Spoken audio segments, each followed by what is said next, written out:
આ બધાને મારીને મને શું લાભ થવાનો? અર્જુન ભગવાન શ્રી કૃષ્ણને કહે છે કે આ બધાને મારીને મને શું લાભ થવાનો? ખરેખર આ તો દુઃખની વાત કહેવાય કે રાજ્ય મેળવવા માટે, ધન મેળવવા માટે, સત્તા મેળવવા માટે, સંપત્તિ મેળવવા માટે, પ્રતિષ્ઠા મેળવવા માટે હું મારા જ સગા સંબંધીઓને મારવા માટે અહીંયા ઊભો છું.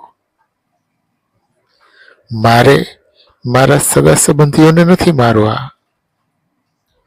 અર્જુન ભગવાન શ્રી કૃષ્ણને કહે છે કે મારે મારા સગા સંબંધીઓને નથી મારવા. એ લોકો ભલે ભેગા થઈને મને મારી નાખતા. દુઃખ અને કરુણાથી ઘેરાયેલા અર્જુન એ જ ક્ષણે, એ જ સમયે ધનુષ્ય બાણ નીચે મૂકી દીધા. હું યુદ્ધ નહીં કરું આટલું બોલી અર્જુન રથમાં પોતાના સ્થાન ઉપર પાછલી બેઠક ઉપર જઈને બેસી ગયા.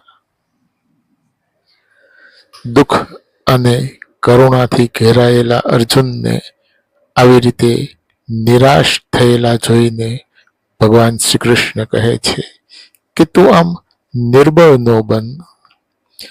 તારા મનમાં જે નિર્બળતા છે એ નિર્બળતાનો ત્યાગ કરી દે. તારી નિર્બળતાને છોડી દે. ઊભો થા, યુદ્ધ કર.